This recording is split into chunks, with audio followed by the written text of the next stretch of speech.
In northern Singapore, near Seletar, there are old colonial bungalows that look peaceful in daylight.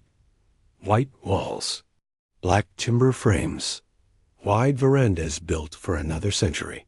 But after the restaurants close, workers have reported something strange. Small shadows moving past windows, doors unlocking by themselves, and from the empty fields outside, the sound of children laughing. Seletar was not always restaurants, quiet roads, and aerospace offices. In the 1920s and 1930s, it was a British military airbase. These bungalows were built to house Royal Air Force personnel and their families. Children grew up here. Officers lived here. Servants moved quietly through kitchens and back corridors. At night, the airfield lights would glow beyond the trees, and planes would pass low over the estate. One former worker described the same thing happening more than once. After closing, when the last diners had gone, the staff would clean the tables facing the field. Then, in the glass, someone would pass behind them, not inside the restaurant, outside the window, a small shape, no higher than the sill, moving quickly through the dark.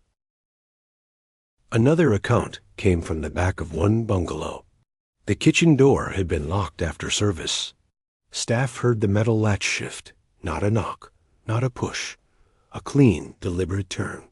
When they checked, the door was opened by 2 inches, as if someone had just stepped in. The strangest reports always came from the field.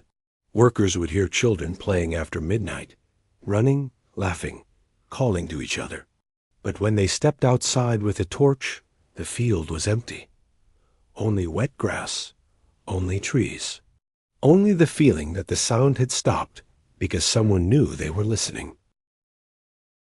No official record explains the laughter, but old military estates carry memory differently.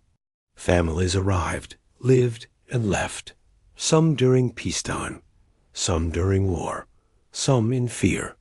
And in places like Seletar, where homes were built beside aircraft, departures were constant. Suitcases packed, rooms emptied, names forgotten, but sound.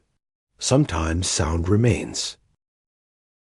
Diners have also spoken of shadows, not vague shapes in the corner of the eye, clear silhouettes crossing windows, sometimes adult height, sometimes smaller. The disturbing detail is that these figures do not always move with the light. They move against it. One account describes a staff member who stayed behind to finish closing. He heard children outside again, this time very close to the veranda. Then a small hand knocked on the glass. Once, twice. When he turned, there was no child at the window, only a wet handprint sliding down the pane. Some workers created their own rule. If laughter came from the field, ignore it. If something knocked after closing, do not open the door.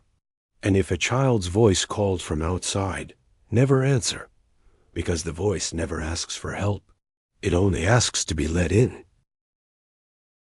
The most unsettling version of the story involves security footage. A locked door opens after midnight. No one enters. No one leaves. But seconds later, something small moves across the bottom of the frame. Too low to be an adult. Too fast to be clearly seen. By morning, the door is locked again.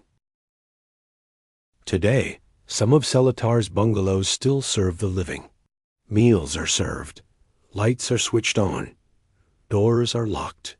But outside, in the fields, something still plays after midnight.